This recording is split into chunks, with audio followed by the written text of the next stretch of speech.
हम लोग nucleophilic substitution reaction देखेंगे एल्किल हैलाइड में। न्यूक्लियोफिलिक सब्स्टिट्यूशन अभी आपके सिलेबस में SN1 SN2 था ना। न्यूक्लियोफिलिक सब्स्टिट्यूशन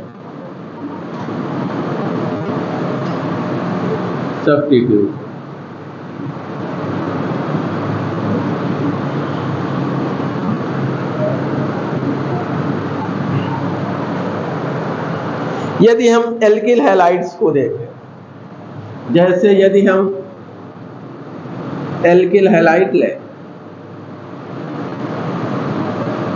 और किसी भी न्यूक्लियोफाइल द्वारा हम जो हाइड्रोजन है इसको रिप्लेस कर लेते हैं। कारण क्या है? कार्बन हाइड्रोजन बॉन्ड पोलर होता है, इस पे पार्शियल अपोजिट चार्ज होते हैं और ये न्यूक्लियोफाइल इस पर अटैक करता है, यहाँ से हैलाइड आयन निकल जाता है और इस प्रकार से ये न्यूक्लियोफिलिक सब्स्टिट्यूशन रिएक्शन देता है। ठीक है ना। तो कार्बन हाइड्रोजन बॉन्ड के पोलर स्वभाव के कारण, ध्रुवीय नेचर, पोलर नेचर के कारण alkyl halide nucleophilic substitution reaction देते हैं, जबकि एल्केन यानी हाइड्रोकार्बन ऐसा नहीं करते हैं। तो एक लाइन लिख लीजिए, due to polar nature of carbon hydrogen bond,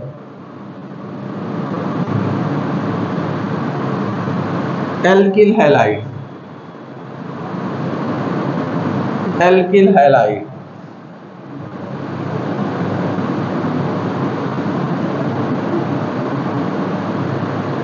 ji nucleophilic substitution reaction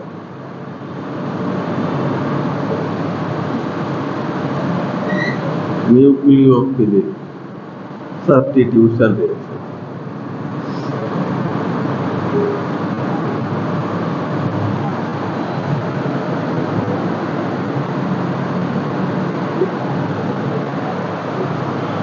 nucleophilic substitution reaction को हम लोग रिएक्शन मैकेनिज्म में बहुत डिटेल पढ़ा है, यहाँ हल्का फुल्का देखते हैं। ठीक है ना। देखिए एग्जाम्पल लें, अगर हम एथाइल क्लोराइड ले लें और इसको जो है एक्वस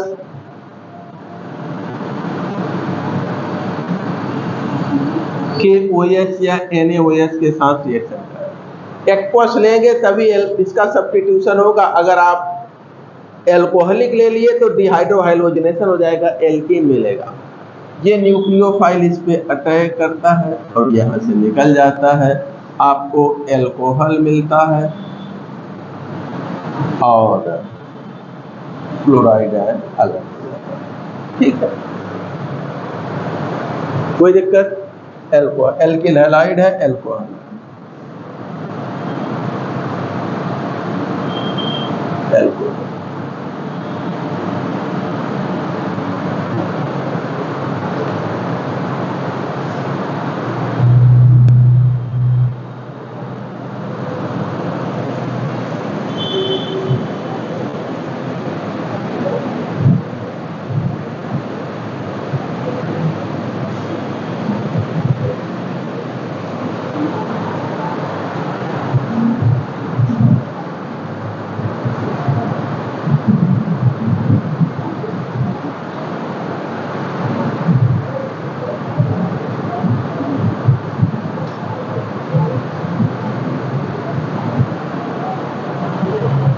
मिटा दे।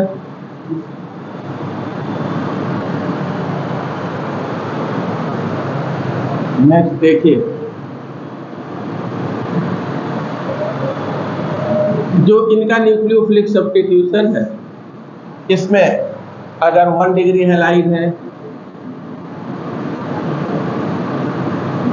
2 डिग्री हैलाइड है और 3 डिग्री हैलाइड है,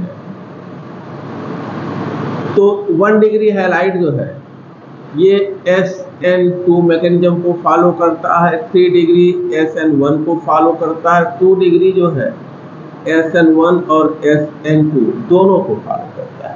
ठीक है, कुछ केस में इसको, कुछ केस में इसको। ये इनके विषय में खूब डिटेल हम लोगों ने पढ़ा है। ये 1 स्टेप प्रोसेस होता है। चलिए अलग से लिखा देते हैं, SN1 और SN2 बेटा दे लीजिए ना।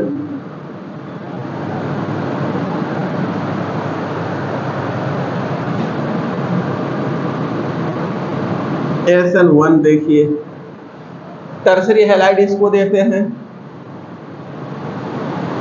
हैलाइड ये फॉलो करते हैं SN2 मैकेनिज्म। ये जो है SN2 sorry tertiary halide SN1 जो है एक 2 स्टेप प्रोसेस है, 2 स्टेप का प्रोसेस है, 2 स्टेप प्रोसेस है। 2 स्टेप का मतलब किसमें बांड का फॉर्मेशन और बांड की ब्रेकिंग दोनों अलग अलग टाइम पर होता है, सेम टाइम पर नहीं है।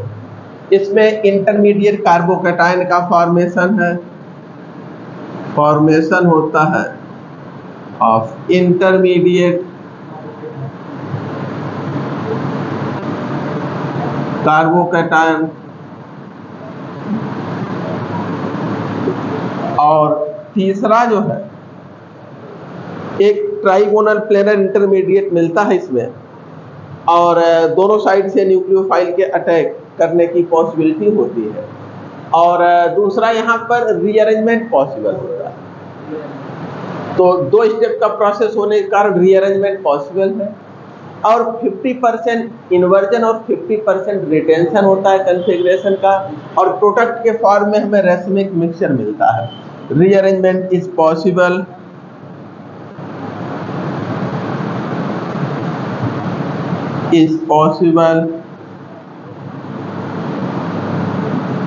और 50% इन्वर्जन होता है कॉन्फ़िगरेशन का,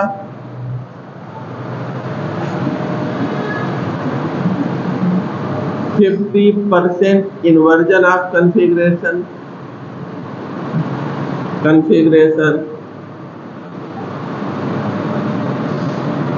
कॉन्फ़िगरेशन में 50% का इन्वर्जन होता है और 50% रिटेन रहता है, और यहाँ पर रेसमिक मिक्सचर का फॉर्मेशन होता है,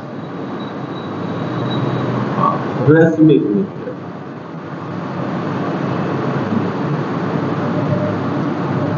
रेसमिक मिक्सचर का फॉर्मेशन होता है।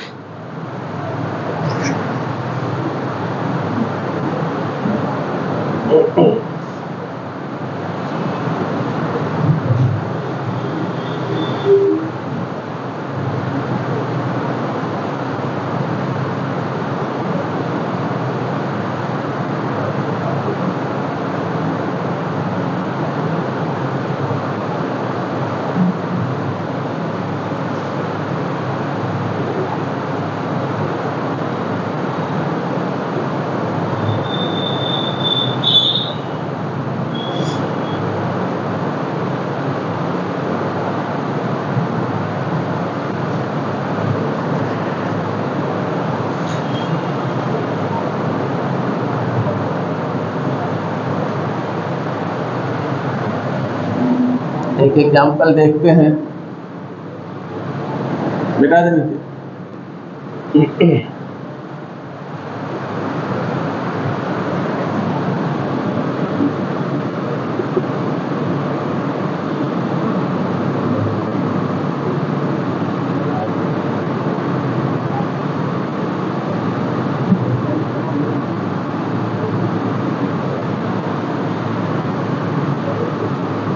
ये है 3 डिग्री हैलाइड है, ठीक है, या सब में मेथाइल ही कर दीजिए, कोई फर्क नहीं पड़ता, और 3 डिग्री हैलाइड है। ये जो है सबसे पहले स्लो रेट में ये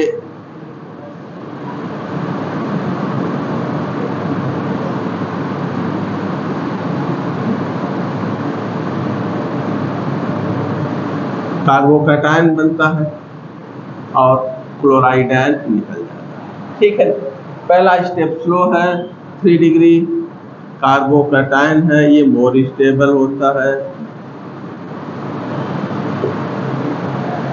इसके बाद अगला फास्ट स्टेप है, ये जो कार्बोकैटायन है 3 डिग्री, इस पर जो है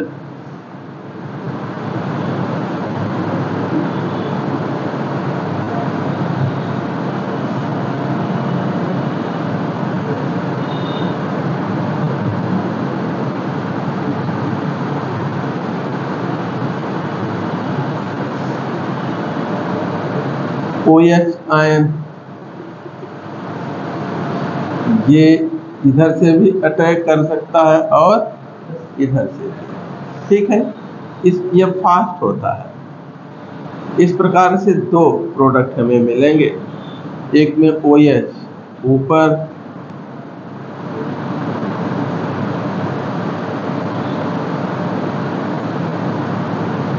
और दूसरे में OH नीचे होता है।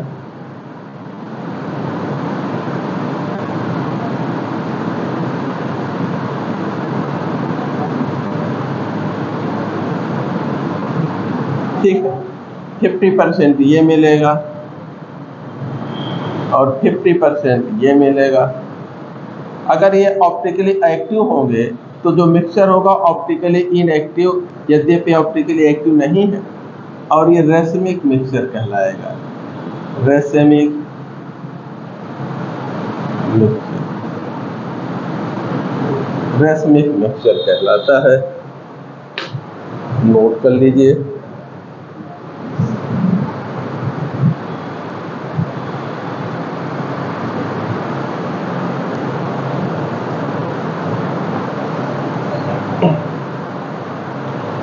याद आ रहा है सब? है? बोलिए भाई, सूरज, ये सब ध्यान है ना?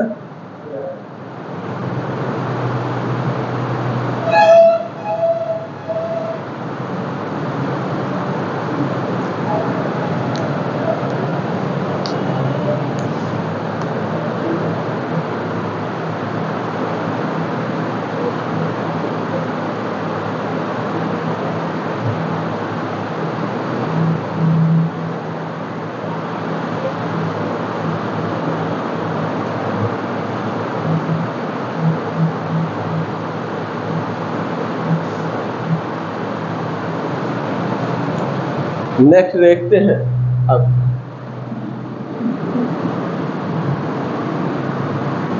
SN1 के बाद SN2 रिएक्शन देखते हैं। SN2 बाइमॉलिक्यूलर न्यूक्लियोफिलिक सब्स्टिट्यूशन है। ये 1 डिग्री हैलाइड फॉलो करते हैं SN2 मैकेनिज्म। यह 1 स्टेप प्रोसेस होता है। 1 स्टेप प्रोसेस है, 1 स्टेप प्रोसेस है। इसमें ट्रांजिशन स्टेट इन्वॉल्व है।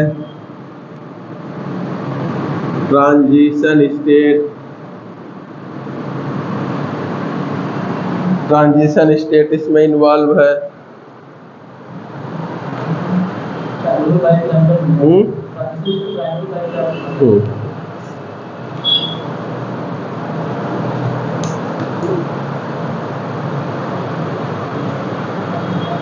ट्रांजिशन स्टेट इसमें इन्वॉल्व है। अगला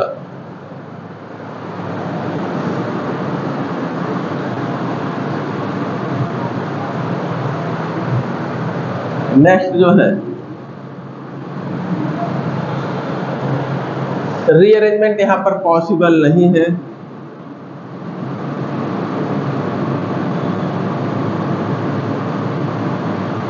इज नॉट पॉसिबल।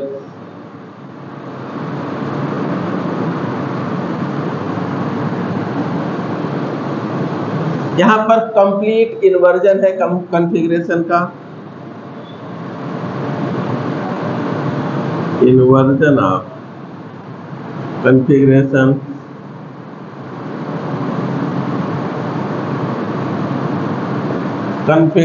का कंप्लीट इन्वर्जन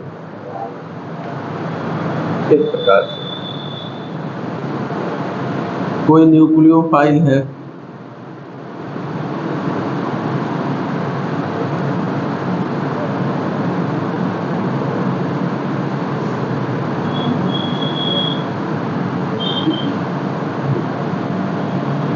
ये इस पर अटैक करेगा, ये इसी समय निकलता रहता है और एक ट्रांजिशन स्टेट बनता है।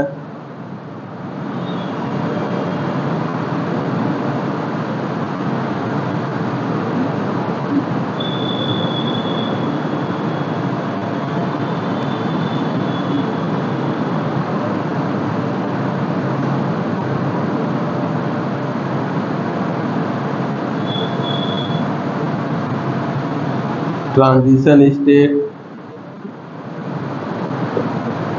और फिर फाइनली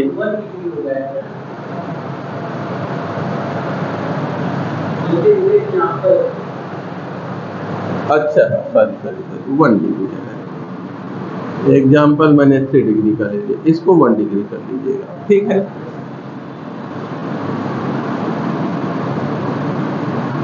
एग्जाम्पल मैंने 3 डिग्री का लिया, 1 डिग्री हैलाइड इसको फॉलो करते हैं,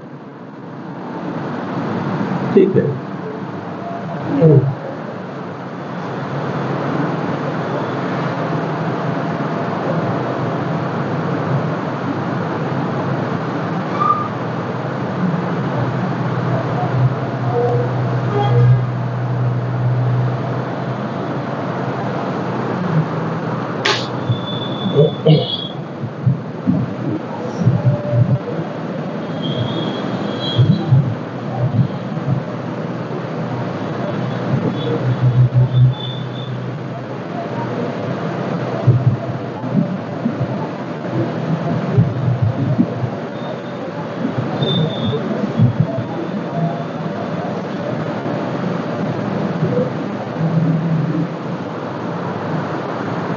आगे ये जो है बेटा देंगे थोड़ा आगे, ये ट्रांजिशन स्टेट फिर टूट करके हमें देता है सी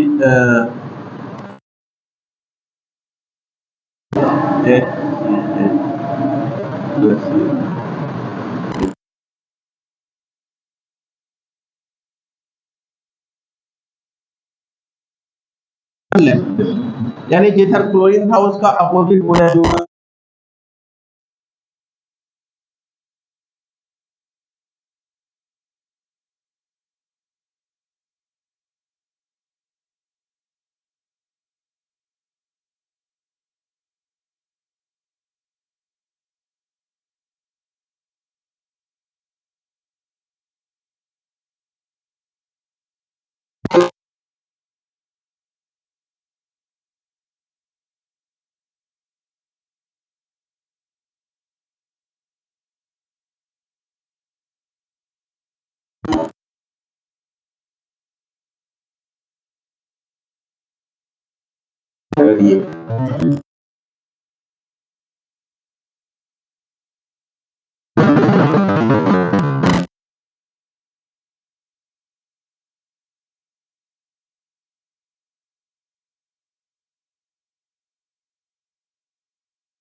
अच्छा, क्या ये क्यों मिलते हैं, इनको बता पाने की स्थिति में आप लोग हैं?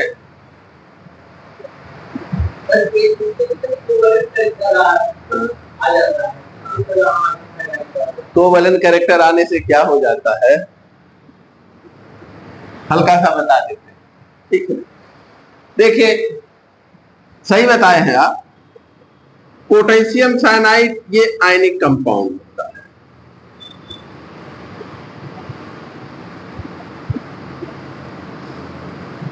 ठीक है। आयनिक कंपाउंड, कार्बन पर नेगेटिव चार्ज, ठीक। तो कार्बन जो है, इस पर दो समूह है, सी और एन, दो हिस्से हैं इसके। एक पर नेगेटिव चार्ज है, लेस इलेक्ट्रोनेगेटिव है। इस पे कोई नेगेटिव चार्ज नहीं है, मोर इलेक्ट्रोनेगेटिव है। तो लेस इलेक्ट्रोनेगेटिव है, नेगेटिव चार्ज भी है, तो ये स्ट्रॉन्ग न्यूक्लियोफाइल है, स्ट्रॉन्ग न्यूक्लियोफाइल। और यही अटैक करेगा कार्बन पर ज्यादा, और ये क्या होता है, वीक न्यूक्लियोफाइल, पुअर न्यूक्लियोफाइल।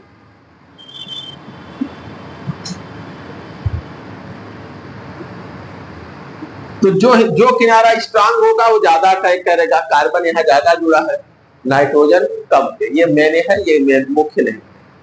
लेकिन जब हम सिल्वर साइनाइड लेते हैं, तो सिल्वर साइनाइड ये कोवैलेंट होता है, ठीक है ना, कोवैलेंट होता है। और ये पोलर होता है बॉन्ड, इस पर जो है पार्शियल नेगेटिव, इस पर पार्शियल पॉजिटिव, और ये फिर टूटता भी रहता है, ठीक है ना, इस पे पूर्ण नेगेटिव। अब इस केस में ये स्ट्रांग न्यूक्लियोफाइल है, क्योंकि यहाँ कोई नेगेटिव चार्ज या लोन पेयर की उपलब्धता यहाँ कम है, तो अब की ये स्ट्रांग न्यूक्लियोफाइल है, स्ट्रांग न्यूक्लियोफाइल, ठीक है ना। तो जब एजीसीएल में नाइट्रोजन स्ट्रांग न्यूक्लियोफाइल है, तो नाइट्रोजन यहाँ कार्बन पर देखिए ज्यादा जुड़ रहा है, और केसीएल में कार्बन स्ट्रांग न्यूक्लियोफाइल है, तो कार्बन जो है नाइट्रोजन से ज्यादा जुड़ रहा है। जो स्ट्रांग न्यूक्लियोफाइल होगा वही मुख्य रूप से अटैक करेगा, ठीक है।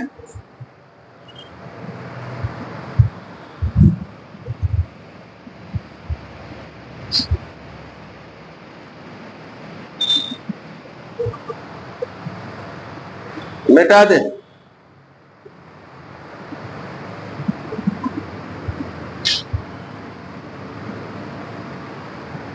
अब देखिए अगला, एल्किल हैलाइड पर, यहां पर भी दो तरह का न्यूक्लियोफाइल, पोटेशियम नाइट्राइड लेते हैं और सिल्वर नाइट्राइड, KNO2 और AgNO। पोटेशियम नाइट्राइड लेते हैं तो RONO, एल्किल नाइट्राइड मिलता है, और इसको लेते हैं तो N, ठीक है, नाइट्रोइड, ये मेन प्रोडक्ट मिलता है।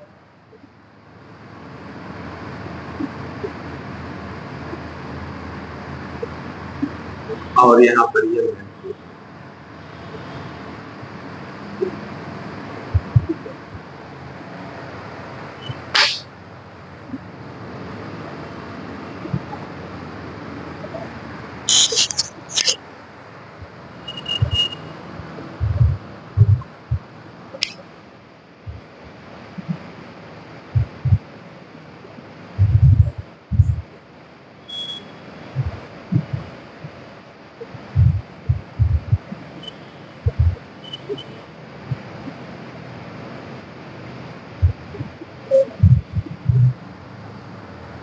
अगला एग्जांपल,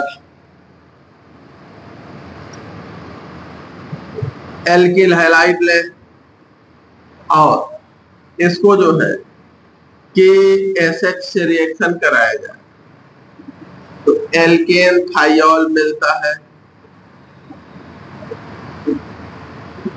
एल्केन थाइयोल।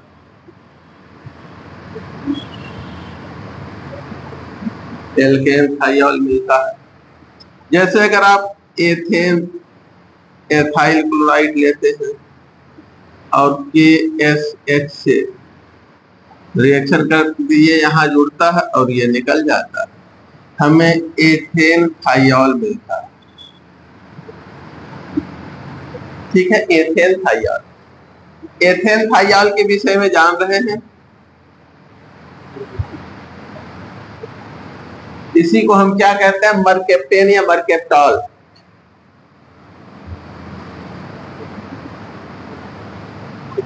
कहाँ यूज होता है? हाँ, LPG।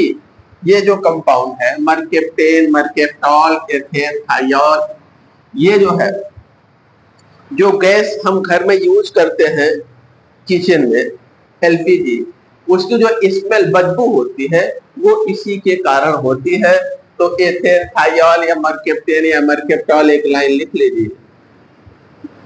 Ethane thiol mercaptan mercaptol is used to detect leakage, is added to LPG, to liquefied petroleum gas for detection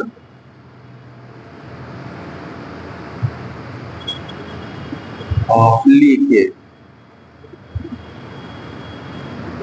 gas leak किया है कि नहीं, इसके डिटेक्शन के कारण। इसका फाउल स्मेल है ना, इसका बदबूदार स्मेल होता है, फाउल स्मेल होता है, गंदी स्मेल होती है, उससे हम जान जाते हैं कि गैस लीक कर रहा है।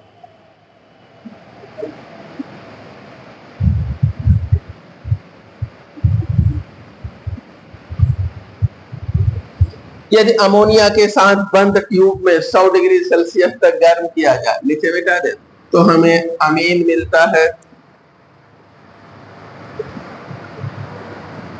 यदि हम एल्किल हैलाइड ले अमोनिया के साथ स्ट्रॉन्ग हीटिंग,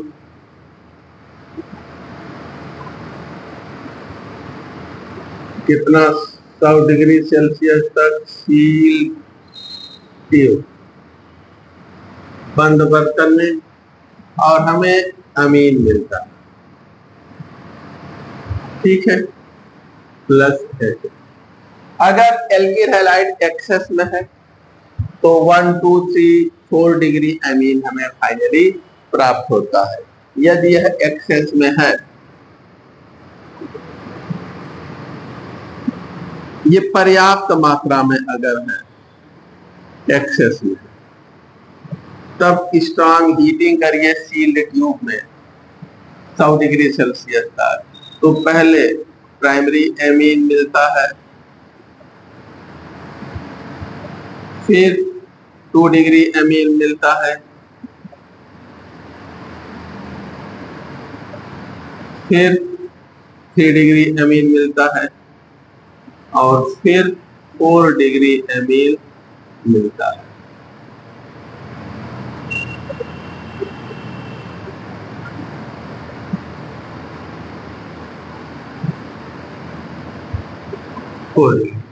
ठीक है ना?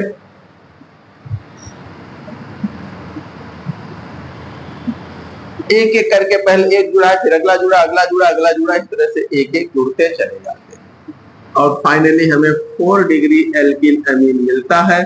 बस ये ध्यान देना है कि एल्किल जो है वो एक्सेस में है, एल्किल हैलाइड एक्सेस में है तो जुड़ते चले जाते हैं। ठीक है, एल्किल हैलाइड एक्सेस में होगा।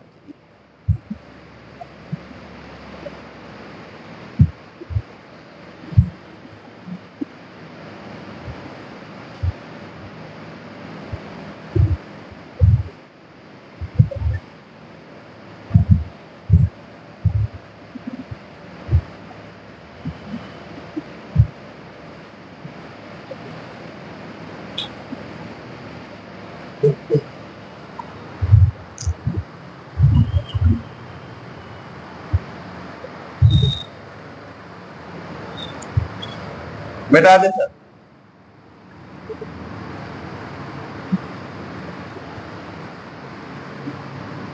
अगला, यदि हम इनका रिएक्शन सोडियम एसेटाइलाइट से करा रहे हैं, सोडियम एसेटाइलाइट है, सोडियम एसेटाइलाइट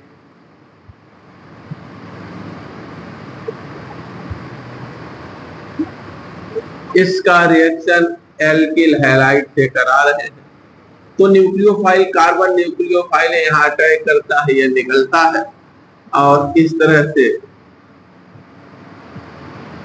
प्लस NaH एल्काइन हमें मिलता है। ये रिएक्शन पूछा जाता है, इंपॉर्टेंट है, ध्यान रखेंगे। तीसरा, यदि हम सोडियम सिल्वर साल्ट लें कार्बोक्सिलिक एसिड का और उससे रिएक्शन कराएं, सिल्वर साल्ट कार्बोक्सिलिक एसिड का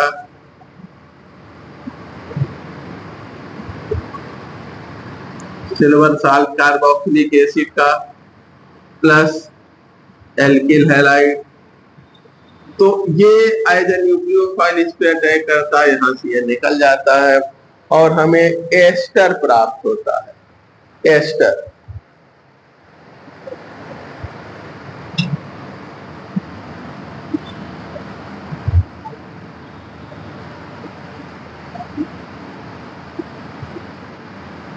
एस्टर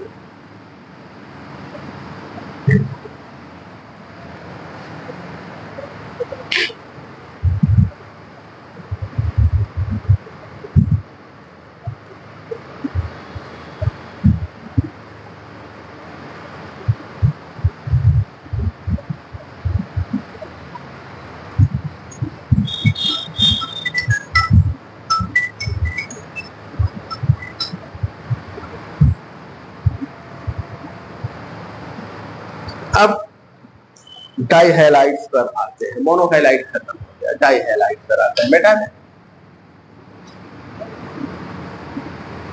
डाई हैलाइड्स,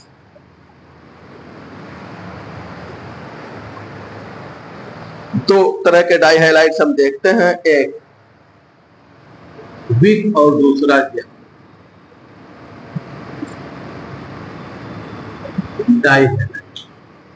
इसमें दो हैलोजन एटम होते हैं, अगर दोनों हाइड्रोजन आइटम जैसे CH3 CH2 और CH2X CH2X, दो तरह के, इसमें भी दो हाइड्रोजन है इसमें, ठीक है। अगर इस तरह का है इसको हम विक डाई हैलाइड कहते हैं, और इस तरह का है इसको हम जेम डाई हैलाइड कहते हैं, विक और जेम, ठीक है। दो तरह के डाई हैलाइड है। हम इनकी प्रिपरेशन सबसे पहले देखते हैं। प्रिपरेशन,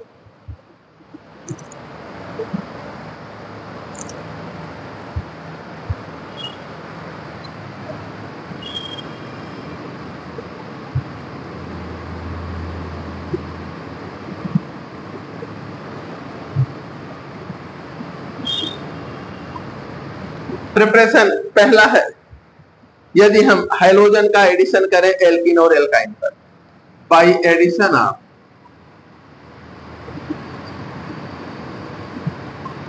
ऑफ हाइड्रोजन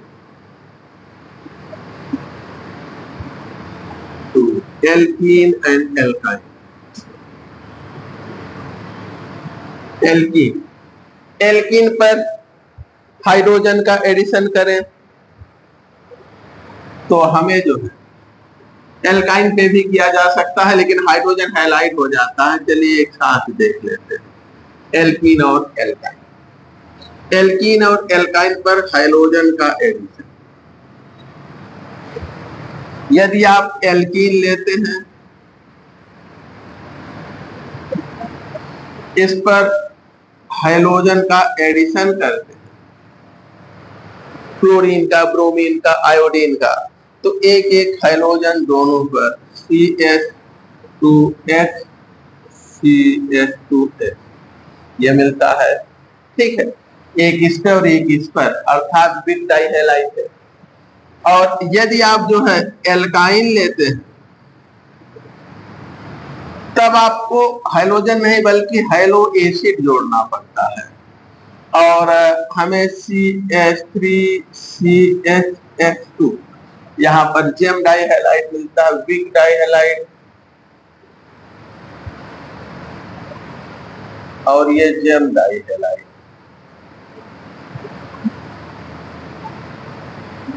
वीक डाइहैलाइड और जेम डाइहैलाइड।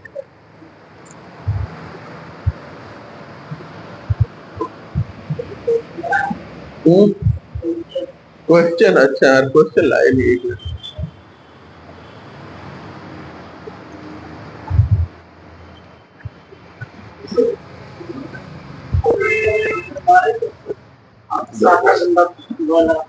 किसको मारे?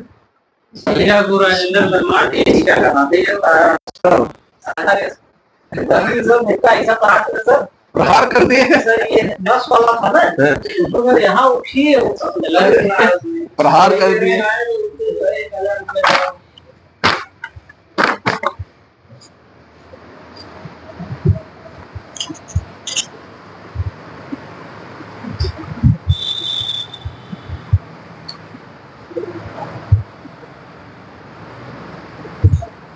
चलिए अब आते हैं क्वेश्चंस, कुछ देखते हैं।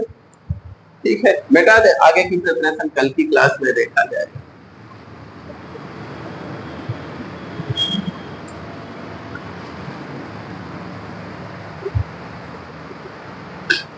देखते हैं कहां तक हुआ था। क्वेश्चन 6 हो गया था ना, क्वेश्चन नंबर 7 देखते हैं। क्वेश्चन 7,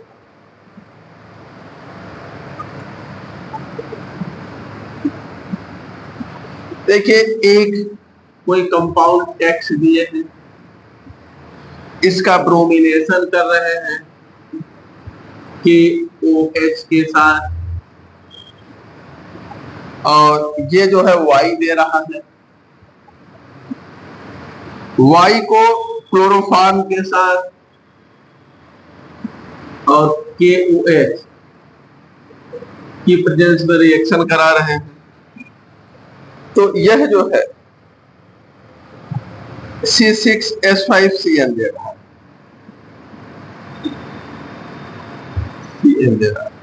तो ये कंपाउंड Y क्या है? Y is, ठीक है। इसमें इन्होंने एक तो दे रखा है, पहला विकल्प है C6H5NH2, दूसरा दे रखा है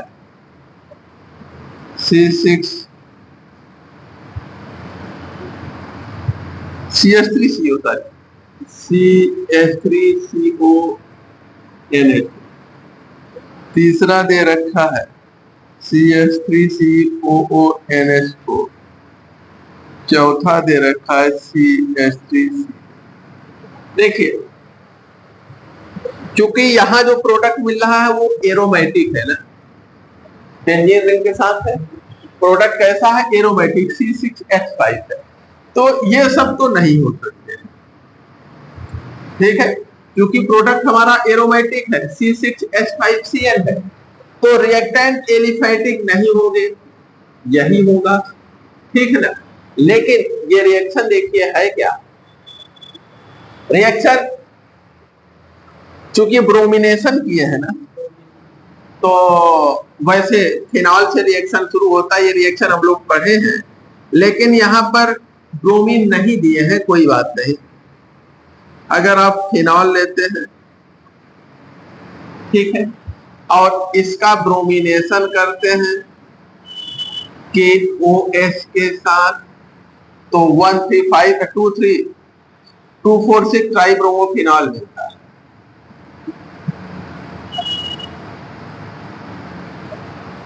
टू 4 6 ट्राइब्रोमोफिनॉल,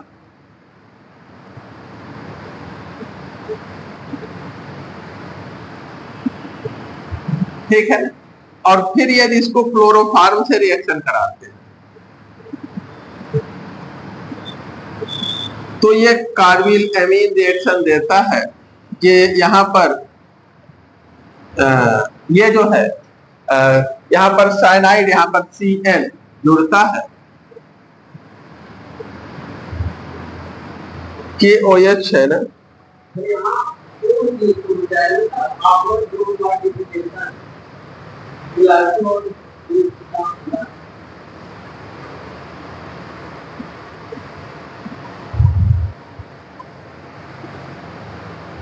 वाई एमीन होना चाहिए ना, तभी तो CN मिलेगा।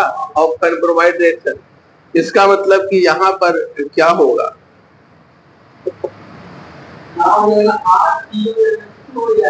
यहाँ पर जो है ये एनिलीन होगा, ठीक है ना, फिनॉल नहीं बल्कि एनिलीन होगा। और ये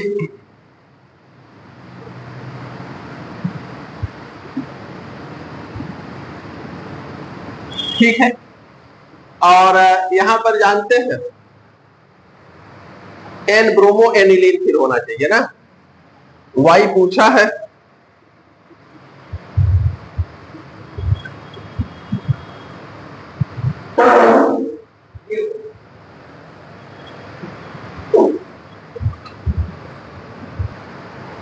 देखिए यहां पर जो है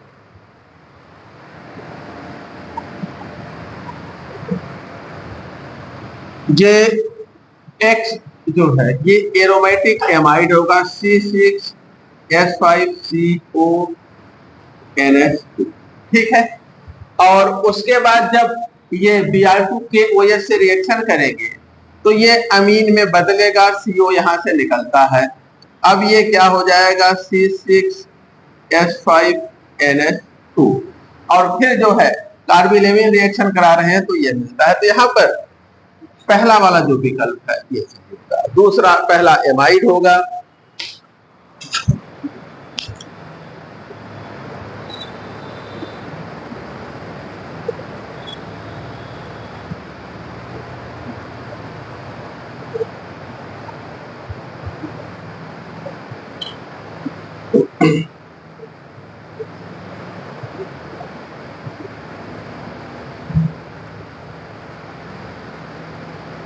चलिए नेक्स्ट देखते हैं क्वेश्चन नंबर 8। एमाइड और हॉफमैन ब्रोमाइड रिएक्शन है, अमीन मिल रहा है, अमीन का जो है कार्बिलेमिन रिएक्शन एल्किल आइसोसाइनाइड होना चाहिए ना। अच्छा यहाँ पे भी NC, क्वेश्चन में NC है, ठीक है ना, आइसोसाइनाइड मिटा दे, मिटा देना। एल्किल आइसोसाइनाइड मिलता है कार्बिलेमिन रिएक्शन में। अगला देखिए, iron is present in, question 8, iron is present in, iron पहला है विटामिन B12, दूसरा है हीमोसाइनिन, और तीसरा है हीमोग्लोबिन, और चौथा है क्लोरोफिल। तो विटामिन B12 में क्या होता है, कोबाल्ट होता है, हीमोग्लोबिन में आयरन होता है, हीमोसाइनिन में इसमें कोबाल्ट होता है, और क्लोरोफिल में मैग्नीशियम। हीमोसाइनिन में देखिए क्या होता है, कोबाल्ट ही होता है।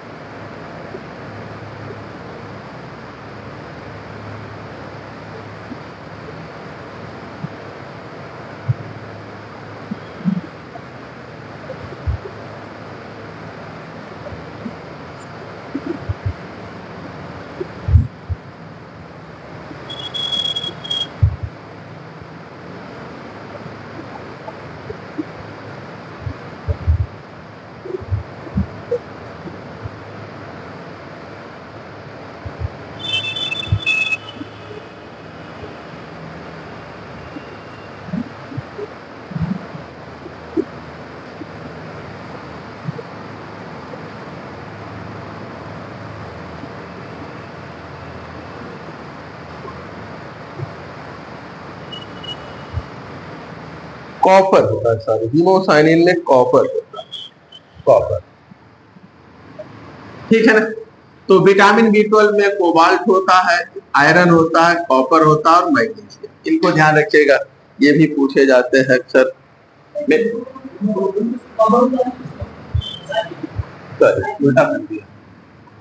इसमें हीमोग्लोबिन में आयरन और सॉरी हीमोसाइनिन में कॉपर और हीमोग्लोबिन में आयरन।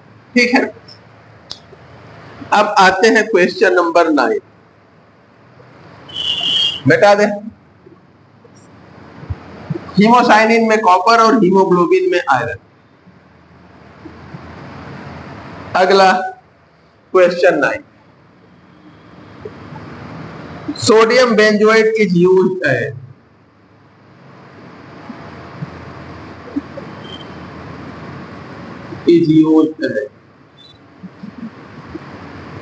सोडियम बेंजोएट, पहला मेडिसिन, दूसरा एंटीसेप्टिक, तीसरा है एक्सप्लोसिव और चौथा है प्रिजर्वेटिव। खाद्य पदार्थों के संरक्षण में प्रिजर्वेटिव के रूप में इसको हम यूज करते हैं।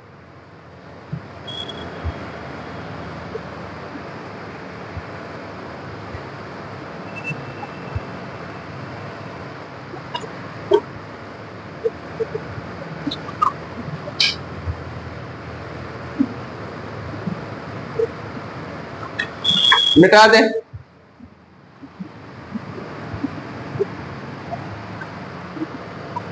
अगला question number 10, nylon is, nylon क्या होता है? तो नाइलॉन पॉलीएमाइड होता है। देखिए इस तरह से होता है, ये ग्रुप इसमें होते हैं, तो ये पॉलीएमाइड होता है। ठीक है ना, दूसरा विकल्प नहीं, पॉलीएमाइड। अगला question number 11, which one of the following does not react with PCl5? कौन PCl5 से रिएक्शन नहीं करेगा? तो देखिए बेंजल्डिहाइड भी करता है, एसिड भी करता है, अल्कोहल भी करता है, बेंजीन नहीं करता। ठीक है ना। अगर हम बेंजल्डिहाइड लेते हैं और PCl5 से रिएक्शन कराते हैं तो हमें C, यहां पर Cl2H, यानी 2 क्लोरीन यहां जोड़ते हैं।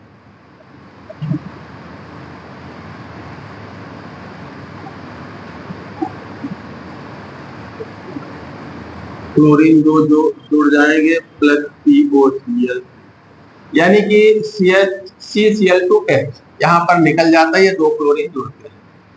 ठीक है। और दूसरा, यदि हम जो है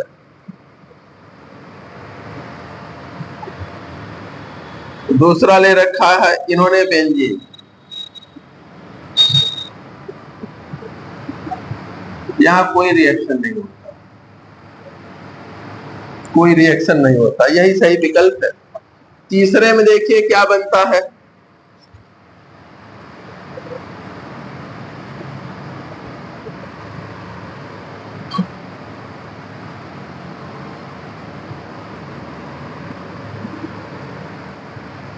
एसिड क्लोराइड मिलेगा।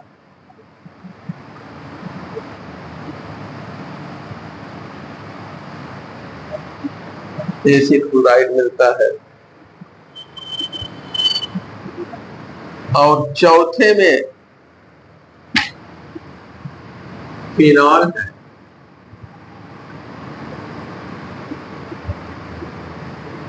क्लोरोबेंजीन मिलता है।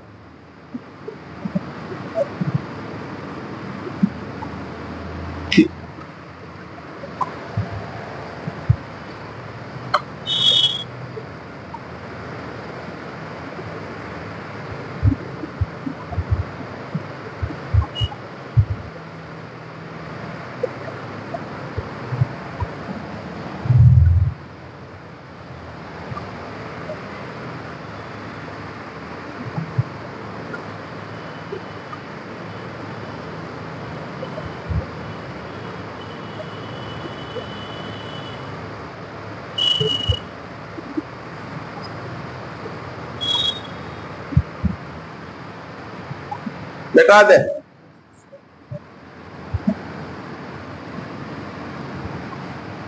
अगला question 12, TNB is used as, TNB यानी ट्राई नाइट्रो बेंजीन, TNB है, टॉल्यूइन नहीं है, इज यूज्ड एज, ये भी विस्फोटक के रूप में यूज होता है, ठीक है ना।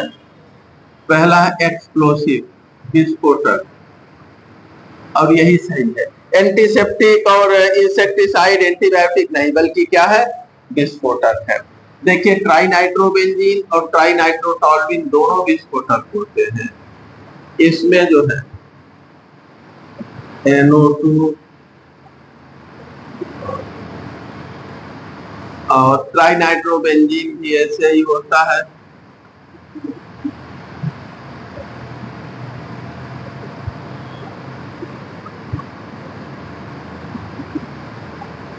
ठीक है, ये ट्राई नाइट्रोबेंजीन और ये ट्राई नाइट्रोटॉल्यूइन दोनों विस्फोटक होते हैं। नाइट्रो ग्रुप के -I-M इफेक्ट कारण बेंजीन रिंग की इलेक्ट्रॉन डेंसिटी बहुत गिर जाती है, जिससे उसकी रिएक्टिविटी बहुत बढ़ जाती है, और यहाँ पर्याप्त मात्रा में नाइट्रोजन है, जिसकी वजह से ये ऑक्सीजन बाहर से इसको लेने की आवश्यकता नहीं होती, उसी नाइट्रोजन से जल करके गैसियस प्रोडक्ट बनाता है और भयंकर विस्फोट होता है।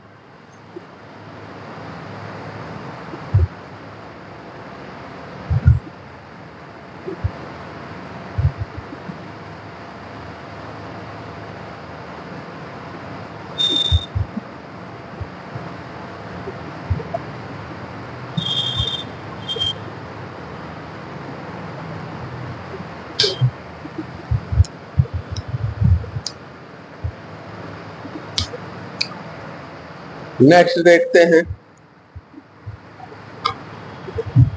मिटा दें।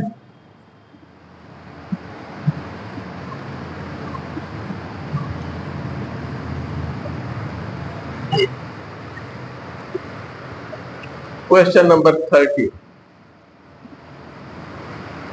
Benzene is manufactured from which fraction of the coal tar distillation. Benzene ये लाइट ऑयल फ्रैक्शन से मिलता है। 13 का लाइट ऑयल फ्रैक्शन से। क्वेश्चन नंबर 30, देखिए हम कोल तार का फ्रैक्शनल डिस्टिलेशन करते हैं। कोल तार, इसका फ्रैक्शनल डिस्टिलेशन किया जाता है। इसमें हमें जो लाइट ऑयल फ्रैक्शन होता है, कई लाइट ऑयल फ्रैक्शन, उस लाइट ऑयल फ्रैक्शन का जब फ्रैक्शनल डिस्टिलेशन करते हैं, फ्रैक्शनल डिस्टिलेशन,